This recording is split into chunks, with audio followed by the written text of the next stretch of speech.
voulais en fait commencer par un souvenir que je voulais te partager pour faire un petit peu l'introduction et je pense que c'est aussi, ça va permettre aux gens qui nous écoutent de peut-être plus se représenter euh, les challenges et puis tous les enjeux de ce qui s'est passé cet été. Alors je voulais commencer à faire ce souvenir, en fait ça m'a beaucoup marqué parce que c'était le premier jour de tournage et puis moi c'était un moment un petit peu de découverte totale parce que j'avais jamais participé à un tournage à Montréal. Donc là je découvrais l'équipe qui était en place, les caravanes, un petit peu tous les postes clés, tout le monde se mettait en place pour préparer la première prise. Et puis là, les gens m'ont dit, bon voilà, on va commencer à se mettre en place, trouver un petit peu, chacun va trouver sa place. Donc on va faire une première scène, mais qui n'est pas une scène très importante. On va commencer par quelque chose de facile. Alors là, tout le monde se met en place, il y a le décor, il y a tout le monde qui travaille, presque, je crois qu'il y avait une cinquantaine de personnes qui s'affairent dans, c'est comme une espèce de fourmilière géante là. Et puis au moment où on commence à tourner, il y a le voisin qui habite en face de la maison qui a été réservée qui sort une chaise longue et puis un espèce d'instrument d'une souffleuse pour souffler les feuilles. Et alors qu'on vient de commencer, mais littéralement, il n'y a même pas une heure de tournage dans la caméra, il fait souffler sa souffleuse et en fait, il est là pour nuire au tournage, il est là Déranger. pour déranger. Et là, je te vois tu te lèves, tu étais derrière l'écran qui te permet de voir ce que la caméra filme, Moniteur. le moniteur. Et là, tu te diriges vers cet homme pour essayer de trouver une solution, pour négocier.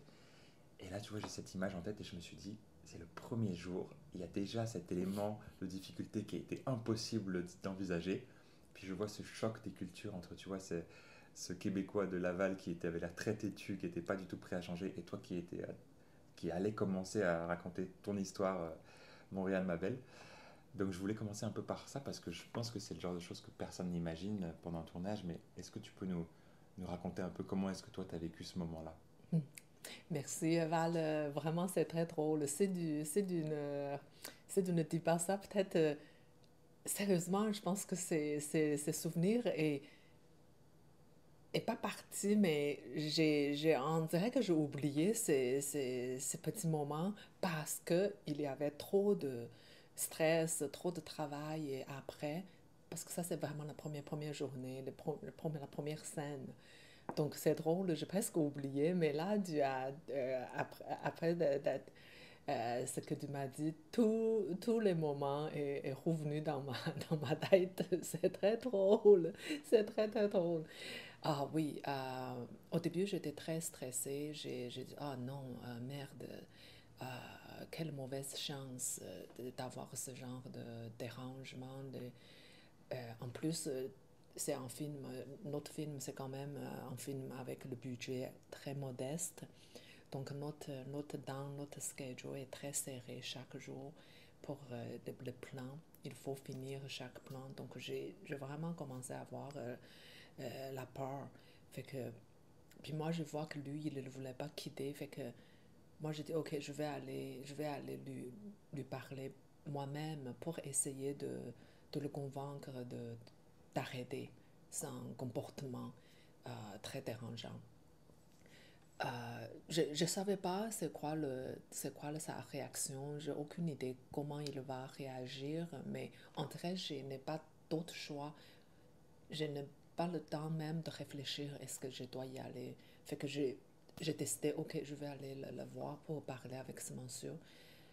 Puis j'ai dit, ok, la meilleure façon peut-être, c'est toujours parler gentiment et avec la patience et le respect pour que lui, il comprend, regarde, monsieur, je suis en train de faire un film. C'est pas une publicité. Puis, en plus, notre producteur, notre équipe a déjà dit, a déjà fait certains travail pour avoir le permis de tourner dans ce quartier. Autrement dit, on a fait les étapes nécessaires, comme tout le film doit faire avant le tournage. Donc, on n'a pas fait ça, on n'a pas arrivé tout à coup. Puis notre but, c'est pas du tout déranger le quartier et les résidences. Donc, j'ai expliqué tout. Puis à la fin, j'ai dit c'est un film, je suis une chinoise, d'origine chinoise immigrante. Donc c'est un film sur l'immigrant aussi, sur la diversité de culture à Montréal. J'ai dit c'est un film pour montrer mon hommage et mon amour à Montréal. Puis vous habitez à Montréal aussi, j'aimerais bien que vous pouvez comprendre mon intention et me supporter parce que c'est votre ville aussi. Euh, Puis c'est fou, il m'a dit, ah, ici c'est pas Montréal, c'est Laval ou quelque chose comme ça. Ça C'est s'appelle Longueuil. Longueuil, Ouais. pardon. Il dit, ah, ici, by the way, ici c'est pas Montréal, c'est Longueuil. Puis j'ai ri, j'ai dit, regarde, pour moi c'est pareil. On est ensemble. Montréal, c'est aussi un titre symbolique, c'est-à-dire Québec. Donc quand je dis Québec, là, il a pas. Fait que tranquillement, je trouve quand même. Ce monsieur, c'est pas un fou, un vrai fou, très méchant, mais il veut juste attirer attention, il veut vous présenter son opinion, whatever. Je dis, je comprends, monsieur, je comprends, vous avez votre opinion, votre attitude, mais je trouve déranger un, un tournage sérieux comme ça, c'est pas la bonne façon. Vous pouvez trouver une autre manière pour donner votre opinion à l'industrie du cinéma au Québec, si vous avez vraiment des opinions à donner, mais pas cette manière. Donc finalement, c'est bien, ça a marché, même il y a quelques, je me souviens, il y a quelques mondes dans l'équipe est venu me dire, Jordan, qu'est-ce que tu lui as dit, ça a l'air que ça a fonctionné, bravo. J'ai dit tant mieux, le but c'est on peut tourner le film sans arrêter. Parce qu'on n'a pas le temps. C'est tout. J'aimerais protéger le tournage. Donc, c'est ça. Mais Hmm. c'est bien. C'est une expérience assez spéciale. Ouais, quand j'ai vu cette scène, ça m'a fait penser à une chose. Je me suis dit, il y a 50 personnes qui s'apprêtent à collaborer ensemble. Donc, il y a tellement de choses à synchroniser, à mettre en commun, pour faire en sorte que tout le monde puisse arriver à aller dans la même direction. Et en fait, il suffit d'un tout petit détail, une toute petite chose qui va pas bien. Tu vois, par exemple, là, c'était au moment où on disait action, il y avait la souffleuse qui se mettait en place. Et paf, tu as 50 personnes qui sont complètement immobilisées et impuissantes. Donc c'est ça qui m'a vraiment le contraste entre le petit détail qui vient se mettre comme un petit grain de sable qui vient se mettre dans un engrenage, et de l'autre côté la difficulté de coordonner une équipe aussi grosse. Euh, Est-ce que tu peux peut-être nous parler un petit peu de toi, comment est-ce que tu as géré ça, d'autant plus que cette fois-ci, tu devais sans cesse alterner entre plusieurs langues, entre le français quand tu parlais avec la plupart des membres de l'équipe, notamment l'équipe technique, et puis le mandarin quand tu parlais avec ton actrice principale, ta comédienne. Le comédien, tu veux dire comment je gère les deux mondes, hein? C'est une bonne question, tu vois, Val. Ça, c'est ma réalité, je crois, de réaliser le film dans un environnement euh, qui n'est pas qui n'est pas ma culture originale, que je dois utiliser aussi en une autre langue complètement, une autre langue français, par exemple, ici au Québec. Je pense que j'ai réalisé ça et j'ai accepté cette réalité dès le début quand je suis arrivée à Montréal. Quand j'ai décidé à poursuivre dans le chemin de cinéma, je savais déjà c'est un défi pour moi. Euh, je n'ai pas de choix d'accepter et travailler fort pour que je peux réussir à maintenir une capacité de travailler dans ce genre de conditions. C'est ma réalité. Je n'ai pas de choix si je veux faire le cinéma ici. Donc, pendant quelques années, je vivre ici à Montréal pendant 22 ans. Euh, Avant, je travaillais au Cirque du Soleil comme interprète. Ça m'a aidé pour travailler avec les Québécois. Euh, Complètement, je rentrais dans une compagnie complètement québécoise. La plus, tout le monde parle québécois. Donc, j'ai eu la chance de travailler avec les Québécois, Québécoises, avec le français. Pas seulement la langue, mais ça m'a aidé à comprendre la mentalité, le style de faire les choses, de travailler chez les Québécois et chez les Québécoises. Il y a beaucoup de choses sont différentes que le chinois, je dois dire. C'est sûr, il y a des choses, des détails, des manières sont différentes.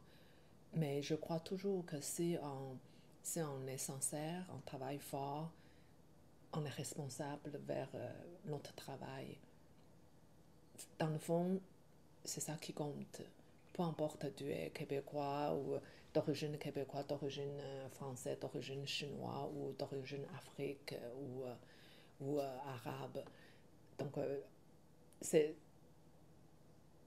le travail, si tu es responsable, si tu es sincère, c'est ça qui paye, que les gens vont respecter.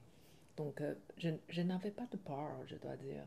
Mais j'ai la pression, oui, j'ai la pression, je dis, mon français, faut être assez bon pour travailler avec complètement une équipe québécoise et québécoise.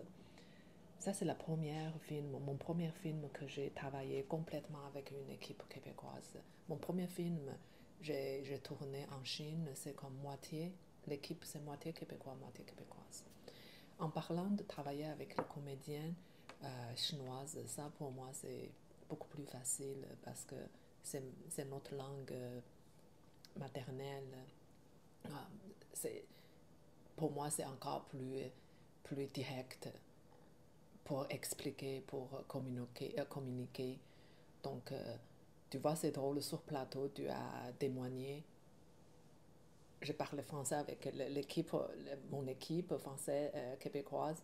Puis tout de suite, je parlais chinois avec John ou avec les autres acteurs, actrices chinoises. En tout cas, c'est devient comme, pour moi, c'est devient comme automatique. Je ne pense plus, c'est comme, voilà, c'est ça, il faut faire comme ça. Euh, non, ça me dérange pas, ça me dérange pas. Peut-être ça va me déranger plus, un peu plus, si mon équipe, c'est une équipe anglaise. Parce que maintenant, mon anglais, je trouve, c'est plus lent que mon français. Je sens plus à l'aise de travailler avec français sur plateau. Si, mettons, c'est un plateau en anglais, peut-être je dois vraiment...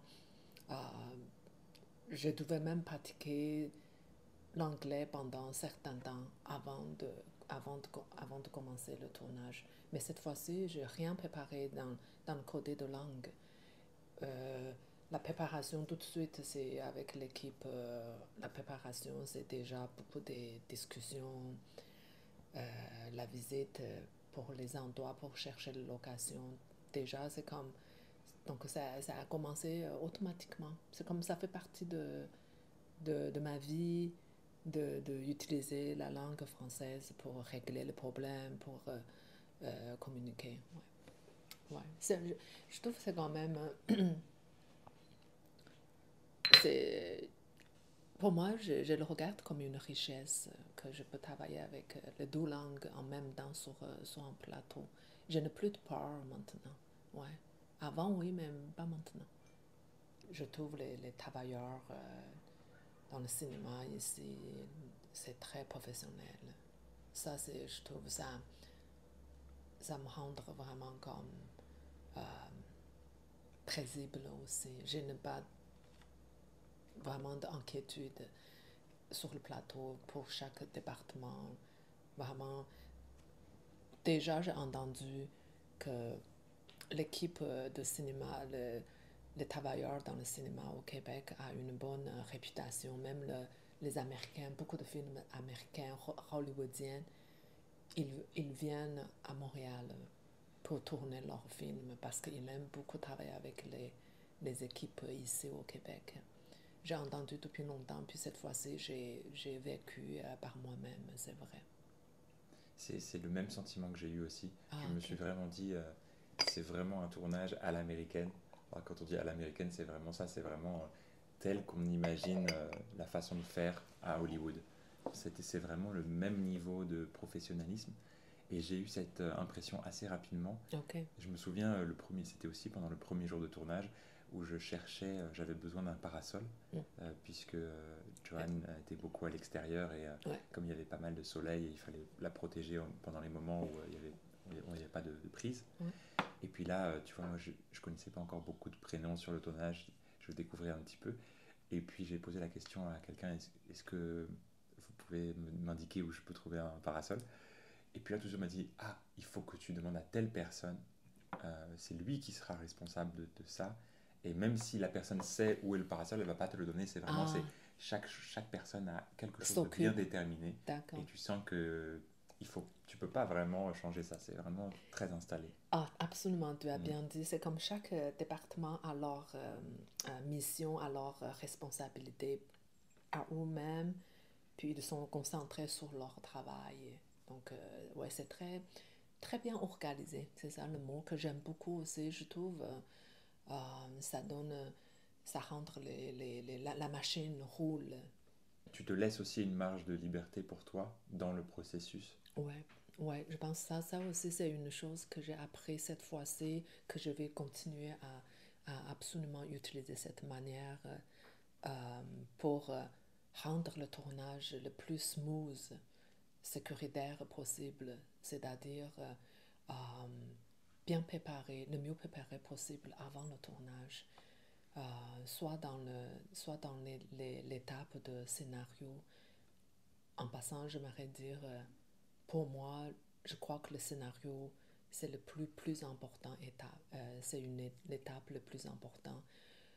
Chaque scène, chaque phrase, chaque dialogue, chaque situation, chaque détail, vraiment, si je peux le saisir le mieux possible, le plus clair possible, je comprends, en joue le mieux possible chaque scène, chaque situation, mieux c'est. C'est vraiment, pour moi, c'est la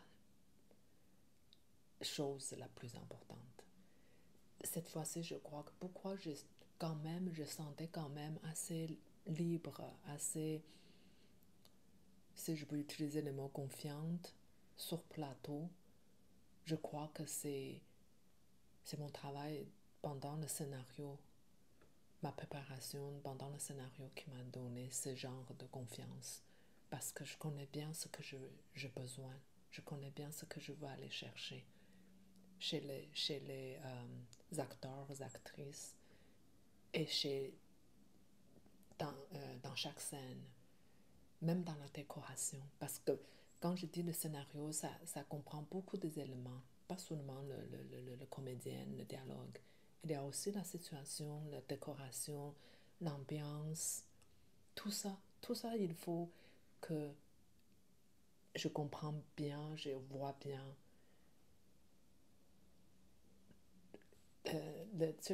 Greg c'est, d'ailleurs, il est français, c'est le directeur artistique. Je me souviens, pendant la préparation, il m'a envoyé beaucoup de listes de questions, vraiment beaucoup de petites questions. Par exemple, Jordan, les deux tasses du thé, lequel tu veux? Ce genre de questions, il m'a demandé. Fait que je dois faire beaucoup de décisions.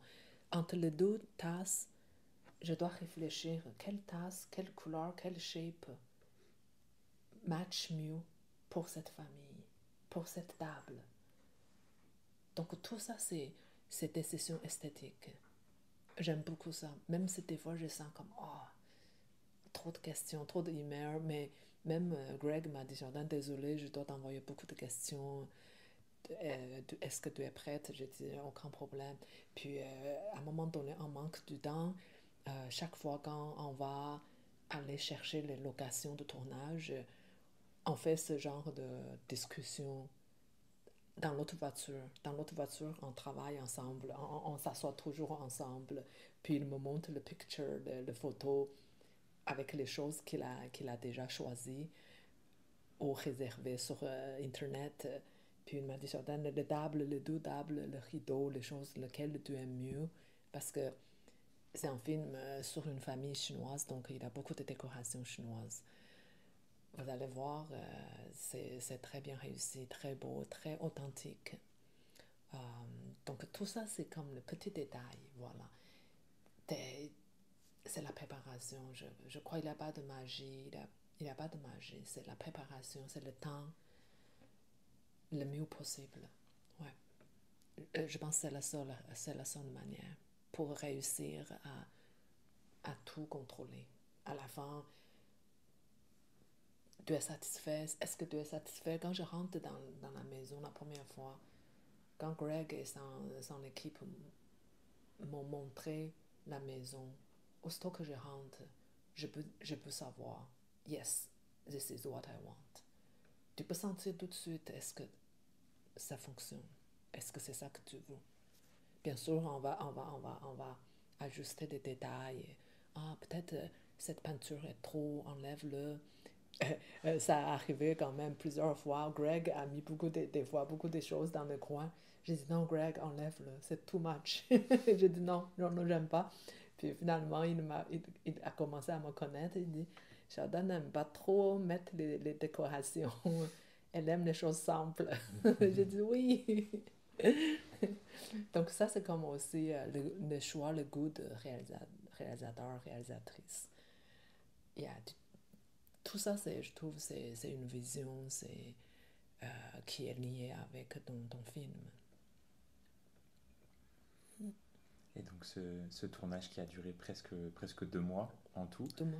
où il y a eu à la fois des moments de prise de vue en intérieur, il y a eu aussi dans un dépanneur, il y a eu des moments dans la rue, il y a eu des moments aussi dans un chalet, il y a eu vraiment une grande variété de locations. Est-ce que tu pourrais nous dire quelle a été peut-être la principale difficulté, le moment qui a été le plus difficile pour toi en tant que réalisatrice? D'accord. Cette fois-ci, oui, comme tu as dit, il y a plusieurs locations. Je dois dire, les locations, je suis satisfaite vraiment de chaque location qu'on a choisie. Euh, pour moi, le plus difficile au niveau de réalisation, je crois que c'est les scènes de sexualité. Pourquoi j'ai dit ça? Parce que c'est ma première expérience de diriger les scènes de sexualité. Heureusement, mes deux comédiens principales, elles ont déjà l'expérience pour jouer les scènes de sexualité. Donc ça déjà, je sais que ça va m'aider beaucoup. Mais pour moi-même, c'est la première fois, donc je devais me préparer aussi. Pour moi, c'est un défi absolument. Mais cette fois-ci, on a engagé un coach de intimidé. Ça s'appelle le coach intimidé. Donc elle est venue nous aider à travailler avec le comédien pour préparer quelques scènes d'intimité. Je trouve que c'est vraiment une très très bonne façon. Ça aide complètement la communication entre les deux côté réalisateur, réalisatrice et le côté de comédien. Elle est comme un pont pour aider notre discussion. Et par exemple, si je ne sais pas comment exprimer ce que je veux, alors j'ai dit à mon coach, puis mon coach, elle est professionnelle, elle sait utiliser ses langages, sa manière pour faire comprendre le comédien et pour diriger les mouvements des comédiens. C'est comme un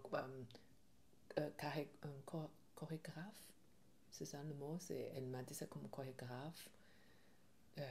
Elle pense vraiment comme ça. Donc avec son aide, j'ai réussi à saisir la situation aussi. Je trouve pour moi aussi c'est très très spécial. ouais. C'est le plus difficile au début qui m'a donné plus d'inquiétude, mettons, parce que j'ai peur que euh, les scènes sont clichés ou fake. C'est des scènes de sexualité. Si, si ça marche pas bien, c'est très voyant. Tu peux voir ça très facilement. Puis pour moi, c'est très vraiment comme, comment dire, c'est-à-dire, si c'est une scène normale, par exemple une scène où le comédien mange ou converser, euh, normalement, c'est plus difficile de cacher les défauts. C'est plus difficile de cacher le côté pas naturel ou whatever. Euh, mais une scène de sexualité, je trouve, c'est très délicat. C'est plus délicat, plus dangereux de montrer les côtés défauts. Puis ça, j'ai vraiment peur de ça. Puis l'autre niveau, c'est cliché. Si c'est cliché, c'est pas bon non plus. Puis ça va déranger, ça va déranger le film total. Donc ça me donne beaucoup d'inquiétudes au début. Ouais. Puis finalement, je dois dire que je suis très contente des résultats. Je dois remercier énormément à mes comédiennes et le coach. Ouais, Mimi. Mimi, ouais. Bien sûr, les comédiens, elles sont magnifiques. Elles sont tellement professionnelles. Fait que ça, c'est toujours garanti de travailler avec les bons comédiens. Oui, parce que là, on parle de scènes de sexualité, mais qui sont pas des scènes de sexualité, j'allais dire, classiques, puisque là, la plupart du temps, c'était avec deux femmes, pour les gens qui connaissent pas forcément l'histoire du C'est film. l'amour lesbienne, exactement. Encore, tu as bien dit, c'est encore plus spécial, les scènes de sexualité. C'est pour un amour lesbienne. Donc, comment rendre ça encore plus convaincant, plus authentique. Donc, tout ça, faut vraiment faire attention. Ouais. En plus, quand vous voyez le film, vous allez voir, c'est quand même des scènes assez audacieuses. C'est pas juste symbolique. Donc, beaucoup de détails assez audacieux. Donc, c'est encore plus risqué de manquer les mains. Est-ce que je peux dire manquer les mains? Manquer le coup. Manquer le coup. Voilà, manquer le coup. Ouais. Ouais, ouais, je dois dire ça aussi, pour moi, c'est une belle expérience de apprentissage aussi. Après ce film-là, je crois que je n'ai plus d'inquiétude pour réaliser les scènes de sexualité après. Je crois que j'ai gagné la confiance. Et puis oui, je voulais rajouter que c'est non seulement deux femmes, mais en plus de cultures différentes. Donc on pourrait imaginer peut-être que pour l'une d'entre elles, c'est peut-être plus facile à apprivoiser, puisque pour une jeune femme montréalaise, peut-être que c'est une séquence où, bah, entre guillemets, elle est dans une zone de confort, puisqu'elle est déjà dans sa ville natale, etc. Mais la deuxième femme du couple, c'est une femme chinoise et qui est plus âgée. Donc on a à la fois un contraste entre leur culture et puis aussi entre leur génération. Peut-être tu peux nous parler un petit peu de cette histoire d'amour qui est vraiment unique au cinéma. Ah, d'accord. Oui, c'est ça. Donc, ce film est vraiment sur un amour de deux femmes lesbiennes. Une femme, c'est une chinoise de 54 ans. Elle s'appelle Feng Xia. Une autre femme, c'est québécoise de 30 ans. Elle s'appelle Camille dans le film. Donc, comme tu as mentionné, c'est un amour assez unique, une situation d'amour assez unique dans le cinéma. D'ailleurs, tout d'abord, c'est l'histoire de lesbiennes, mais, mais le plus spécial, c'est entre une chinoise de l'âge moyen et une jeune québécoise. Donc, différence de l'âge et différence de culture. Donc, les deux ensemble, je trouve, ça je crois que j'ai choisi cette histoire, c'est pour aussi montrer le, euh, pour explorer mon expérience de vie comme une immigrante à Montréal, pour, pour faire une confusion entre les deux cultures. Ça fait longtemps que je me réfère en film pour confuser. Est-ce que c'est ça le mot Confondre, confondre, ouais. mettre ensemble. Mettre ensemble, ouais. Confondre, merci. Ça fait longtemps que je me réfère en film pour confondre les deux cultures, culture chinoise et culture québécoise. J'aimerais trouver une histoire pour monter ça, puis réaliser à Montréal. Puis il y a quelques années, il y a peut-être 4 ans, je pensais à cette histoire d'amour lesbienne parce que je trouve que c'est très original. D'ailleurs, j'aimerais chercher une histoire originale que je peux monter les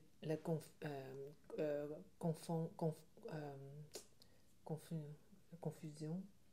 Tu veux dire la fusion? Ouais, La fusion, entre merci. Pour monter la fusion de deux cultures, mais d'une euh, euh, d'une vision ou d'un angle assez spécial, original. Donc je trouve une histoire de lesbienne, ça peut montrer le conflit pour les deux cultures. Ça peut montrer très, très loin les conflits entre les deux cultures. Parce que la culture chinoise traditionnelle est complètement, comment dire, n'accepte pas lesbienne, l'amour lesbienne, identité lesbienne, ou identité homosexuelle, ouvertement, ou même pas ouvertement, même aujourd'hui. Mais la culture québécoise, aujourd'hui, pas de problème. On accepte ça. Donc je trouve que c'est déjà les deux, c'est en deux côtés, un contraste assez fort. Puis dans ce contexte-là, dans cette background-là, comment deux individuels vont aller confronter ça.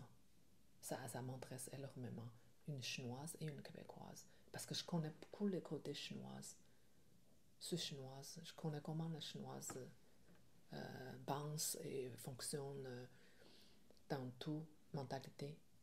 Et je comprends aussi une québécoise maintenant, après 20 ans, 22 ans que j'ai vécu ici. Donc là, je commençais à avoir la confiance d'aller raconter une histoire entre deux personnes, deux individuels qui a des bagages culturels différents. Puis ça m'intéresse beaucoup. Le contraste, le conflit, la curiosité et aussi la beauté, et la beauté de la différence. Je trouve que c'est beau. Ouais. Donc ça, c'est comme mon idée initiale. J'aimerais de toute façon, j'aimerais trouver une histoire pour confondre les deux cultures. Voilà, je trouve que j'ai trouvé une histoire qui m'intéresse, qui me donne la passion de traiter ça. Ouais. Et j'ai l'impression que ça n'a pas été facile au début pour obtenir des financements et puis pour arriver à monter ce projet. Est-ce que tu peux nous raconter un peu l'aventure de la partie financement, au sens où tu as dû batailler pour obtenir des soutiens cruciaux qui ont fait que des gens ont accepté d'investir dans le film? D'accord. Ça, c'est vraiment un chemin long, je dois dire, parce qu'au Québec et au Canada, la plupart, je dois dire, presque tous les filmmakers cherchent l'aide financière du gouvernement fédéral et provincial pour faire un film, parce que ça coûte très cher. Donc, il y a deux institutions importantes pour les Québécois, pour les gens au Québec. aller chercher l'aide financière. Moi, j'ai commencé ce chemin il y a quasiment plus que 15 ans, je crois, peut-être 16 ans. Euh, j'ai commencé par mon court métrage.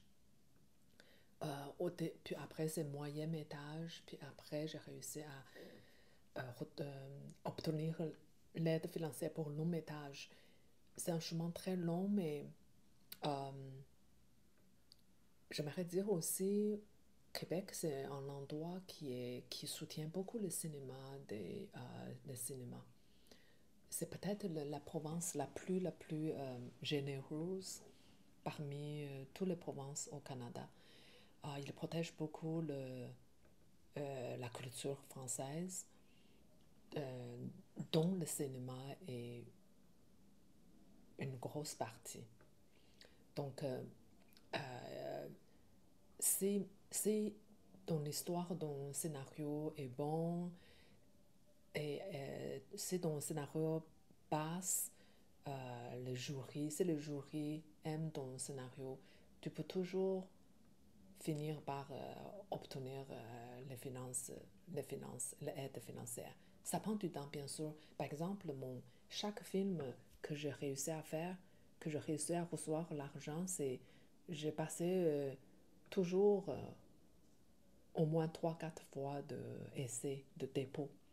Parce que chaque année, il y a les deadlines pour envoyer le dépôt, pour déposer ton projet avec ton producteur, productrice. Puis, on ne reçoit jamais pour la première fois, pour le premier dépôt. Il y a toujours plusieurs fois, plusieurs changements. Mon film, celui-là, c'est la 4e fois ou la 5e fois que j'ai reçu l'argent. Ça a pris presque 12 ans. Juste le processus d'avoir le financement, ça a pris presque 12 ans. Donc, il faut être patient. Je dois dire, il faut être patient, il faut être vraiment Persistant. persistant. C'est très important, la patience et la persistance.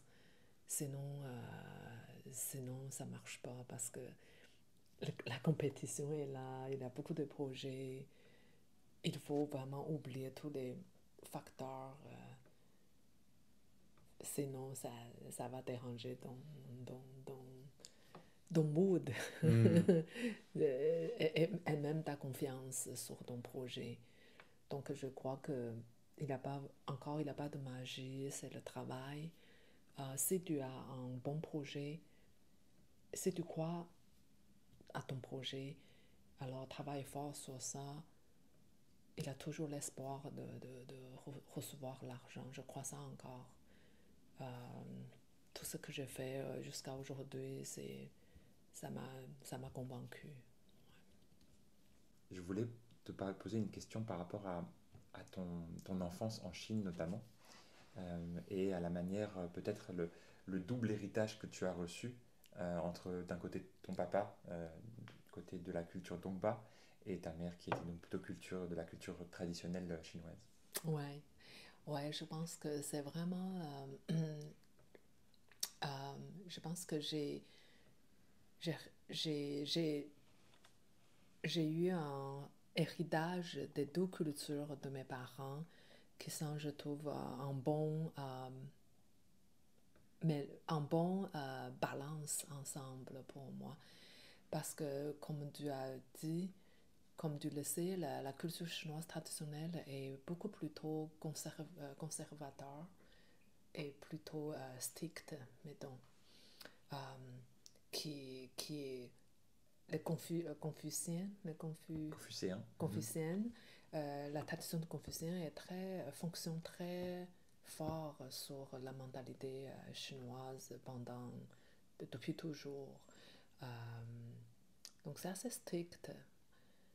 Euh, mais pour les minorités en Chine, souvent je trouve ils sont plus, plus libres, plus légers. Leur mentalité est moins stricte vers certaines choses. Ça vient de la côté de mon père. Mon père il est venu de Naxi.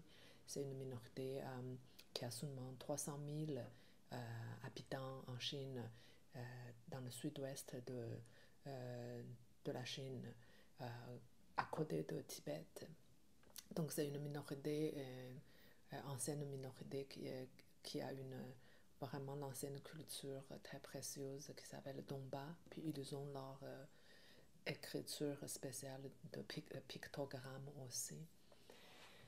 J'ai remarqué que mon père, quand j'étais petite, pendant mon enfance, j'ai remarqué mon père, c'est quelqu'un très relax, je trouve. Mais je comprends pas trop jusqu'à quand j'étais à mon école, mon école de primaire. J'avais 11 ans, quelque chose. Puis il y a une journée, j'ai amené mon petit oiseau à l'école, dans la classe.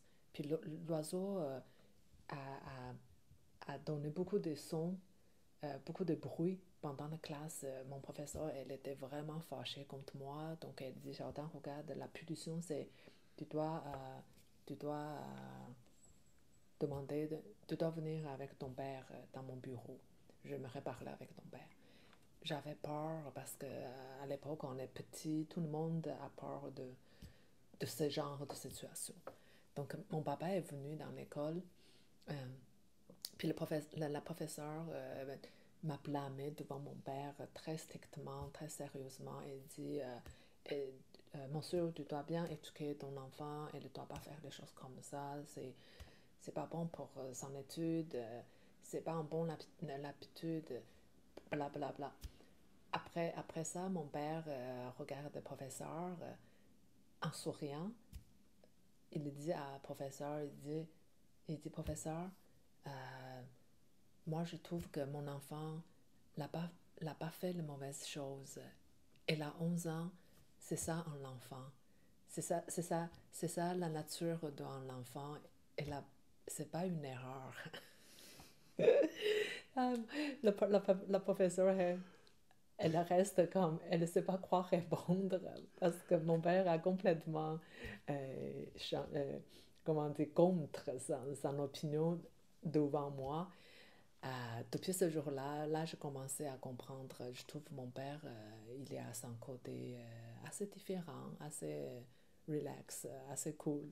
C'est, euh, euh, Puis après, quand j'étais plus âgée, euh, tu vois, un autre exemple, c'est il a complètement supporté mon choix pour aller étudier le cinéma à l'université de Beijing, à Beijing, à l'université de cinéma à Beijing. Je dois dire, à l'époque, même aujourd'hui, beaucoup des parents chinois, ils aiment quand même beaucoup diriger les choix des enfants. Puis il aime beaucoup la sécurité. La sécurité de l'emploi, la sécurité de finances, de leur futur, des enfants. Ça, je comprends, mais vraiment, beaucoup des enfants choisissent leur futur en écoutant leurs parents. C'est les parents qui choisissent pour eux, c'est pas eux-mêmes. Mais chez moi, j'ai encore un bon exemple, c'est mes parents. Tous les deux, ils supportent mon choix personnel. C'est moi-même qui a annoncé j'aimerais aller étudier le cinéma. Comment vous pensez? Mon père et ma mère, je dois dire, même si ma mère est Han chinoise, mais elle est aussi, je trouve, elle est aussi une open mind. Parce que tous les deux sont intellectuels, euh, ils aiment les arts, tous les deux. Ça aide beaucoup, je crois. Donc mon père a dit magnifique le cinéma, mais c'est très difficile. Est-ce que tu es sûr que est-ce que tu penses que tu es capable de rentrer dans l'université? J'ai dit je vais essayer. Donc tu vois, quand je pense à ça, je remercie toujours à mes parents de ne pas me forcer de choisir un chemin que moi je n'aime pas, mais que où il pense c'est plus sécuritaire. Donc à l'époque c'est assez c'est pas si facile, c'est pas fréquent des situations comme ça. J'ai des amis, beaucoup des amis, leur futur c'est complètement décidé par leurs parents. Puis certainement c'est pas leur souhait sincère. Et peut-être pour terminer, pour conclure, euh, j'aurais voulu te poser deux questions additionnelles. Peut-être des souvenirs d'étudiante à l'école de cinéma de Pékin, peut-être des choses qui te viennent en tête. Et puis en deuxième question, ce serait plutôt des, des recommandations peut-être de films qui t'ont particulièrement marqué. Et puis peut-être aussi des conseils que tu aimerais partager à des jeunes femmes ou des jeunes hommes qui peut-être nous écoutent et sont tentés par une carrière dans le cinéma ou dans la réalisation. D'accord. Ah, première question c'est première question c'est Tes souvenirs à à l'Académie Pékin. de Pékin. Ouais. Ah mon Dieu, je pense que Beijing Film Academy, il s'appelle Beijing Film Academy. Moi aussi, j'aimerais remercier toujours à ces écoles. Je pense que à cette école, j'ai vraiment vu beaucoup de bons films et aussi l'ambiance est libre. Le professeur nous a donné l'accès et aussi euh, la liberté d'aller chercher, explorer le cinéma, explorer notre capacité. Je trouve que c'est vraiment bien. Ils ont pas contrôlé ou bien ils ont pas dirigé avec une manière très rigide. Au contraire, c'est très libre. Les professeurs sont beaucoup de bons professeurs aussi. Ils nous montrent de bons films euh, pour nous aider à ouvrir nos yeux, pour nous guider à comprendre les bons films. Je crois que c'était très précieux ce genre d'aide. Parce que j'avais seulement 17 ans, 18 ans, tu vois, zéro expérience de vie, mais le cinéma, c'est comme complètement qui nous ouvre un monde de plein d'expériences de vie. Donc, je trouve, c'est ça le côté spécial. On dirait que le cinéma nous a aidés à grandir d'une autre manière, sans avoir la vraie expérience de vie. C'est assez spécial, je trouve, le cinéma. C'est encore plus spécial que le roman, je trouve. Le roman, c'est l'imagination, tu lis un roman. Mais le cinéma, c'est tu vois l'image, tu vois la situation, tu vois un autre monde réel devant toi.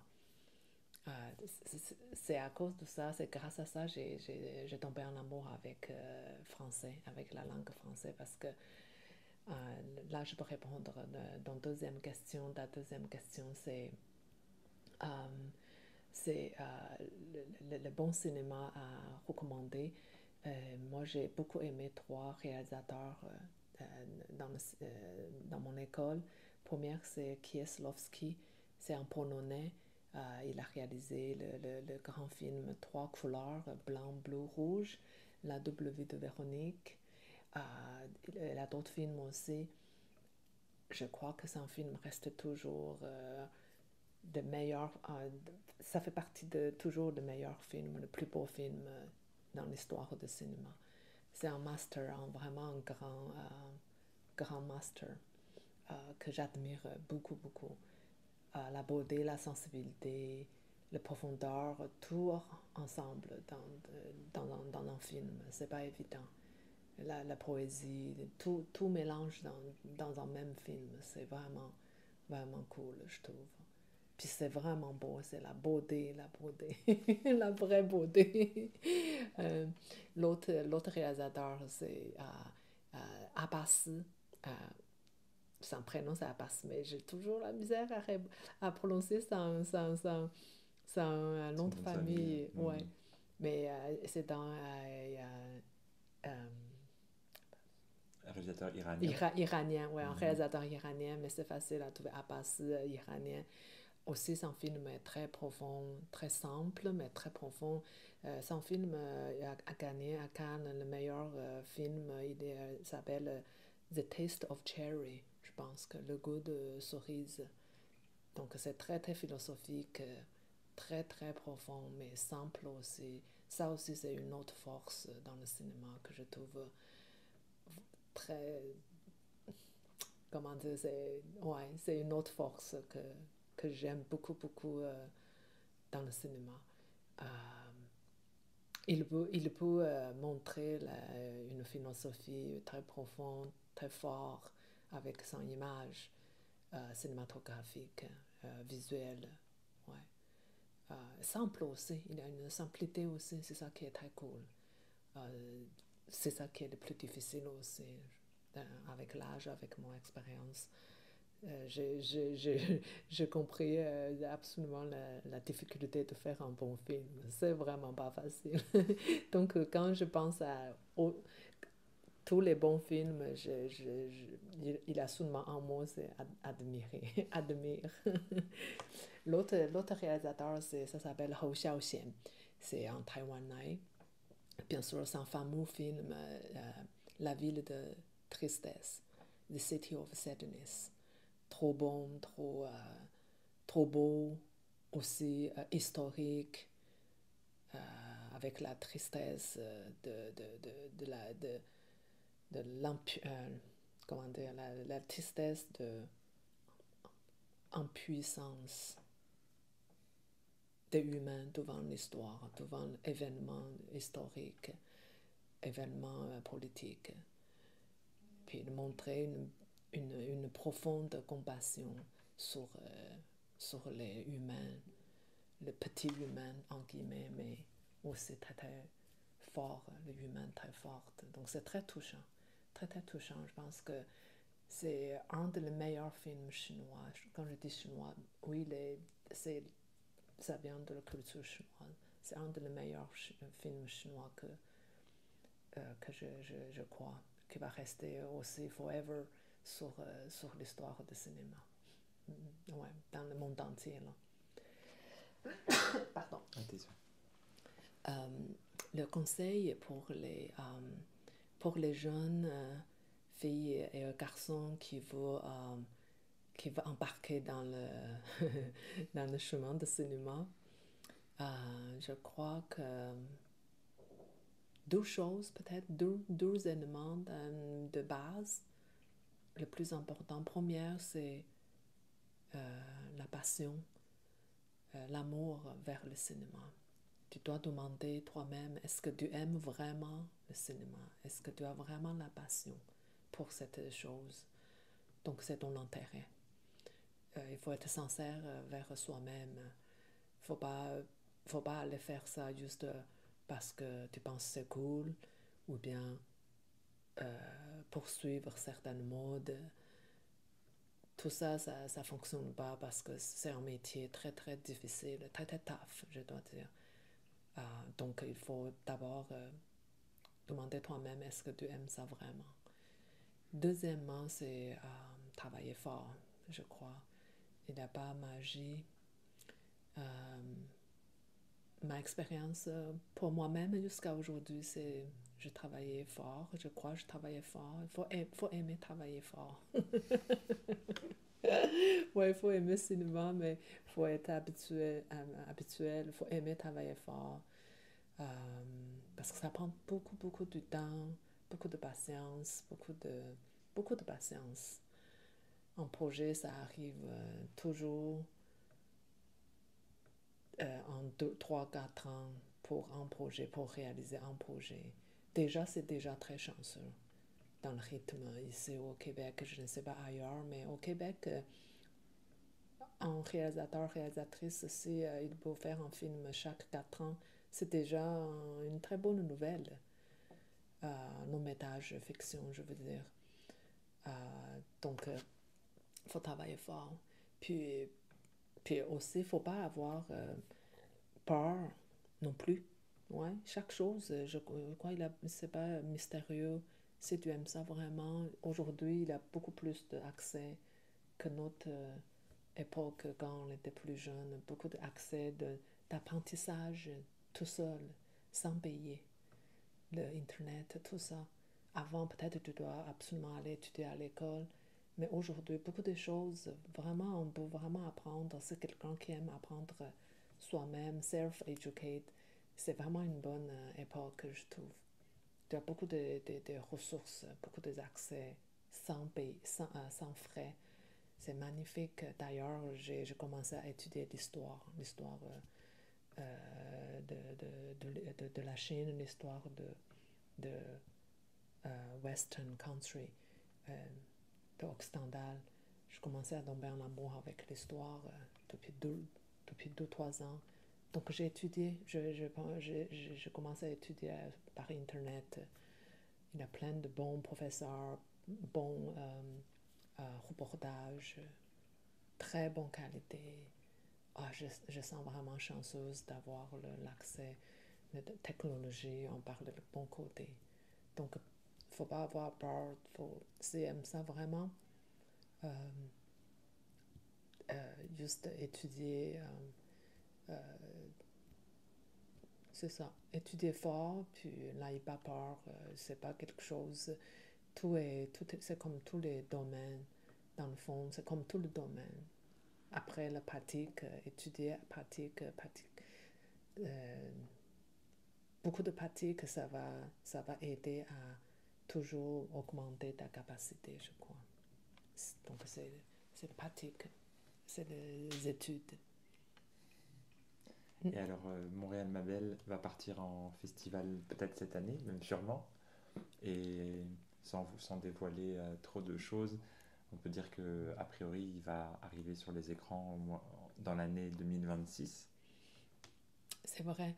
Cette année déjà 2025, ouais, d'ailleurs, bonne année à tout le monde qui écoute ça, à Val aussi. Cette année 2025, je pense que Montréal Mabel, ce film va aller faire le tour du festival le plus large possible. Ça, c'est le plan de notre distributrice.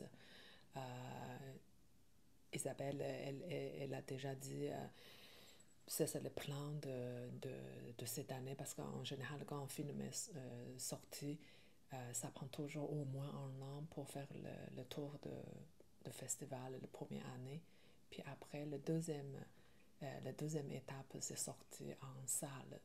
Donc, elle a dit, pour attirer plus de spectateurs possible qui rentrent dans le cinéma, elle a dit printemps, c'est le meilleur, c'est une meilleure saison, c'est une meilleure saison que l'hiver à cause du climat. Puis aussi ce film, elle dit c'est une très belle image, ça fait comme rafraîchissant.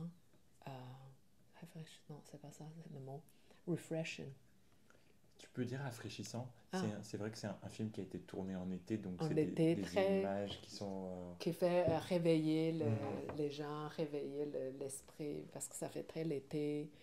Donc elle dit, printemps, les gens ont le goût de sortir après le long hiver. Donc elle pense que c'est la meilleure saison pour sortir en salle. De toute façon, cette année, en été, c'est trop tôt pour sortir en salle parce qu'il faut faire beaucoup de festivals. Euh, Elle veut commencer par la Cannes. Donc, oui, c'est excitant. Puis, je croise les doigts. Moi aussi, on va croiser les doigts. C'est comme tous les filmmakers qui a fini un film. On rêve toujours le mieux. Donc, on va essayer. On souhaite une belle vie en festival à Montréal Mabel en 2025, en espérant effectivement qu'il puisse passer par Cannes au mois de juin. C'est au mois de, je pense au mois de Mai, mai. ah, c'est au mois C'est de mai. mai. Ouais, j'espère bien, Val. Mais donc, si notre film est choisi par Cannes, bienvenue, bien sûr, bienvenue à Cannes avec nous. Ce serait génial. Ouais. Merci. merci beaucoup pour ton temps et puis bravo pour ce beau projet. J'ai hâte de le voir sur grand écran. Ouais, moi aussi, maintenant, je suis en train de finir la dernière étape de post-production, fait que moi aussi, j'ai beaucoup d'amis, beaucoup de monde m'ont dit la même chose. Moi aussi, j'attends cette journée de le regarder dans le cinéma avec tout le monde. Merci beaucoup, Val. Avec plaisir. Puis, j'aimerais aussi dire un autre merci spécial pour ton très bon travail et pour aider à John à étudier, à saisir si bien ces dialogues en français dans mon film. C'est un grand succès. J'apprécie beaucoup ton travail. Merci beaucoup. Merci beaucoup. Merci pour ta confiance.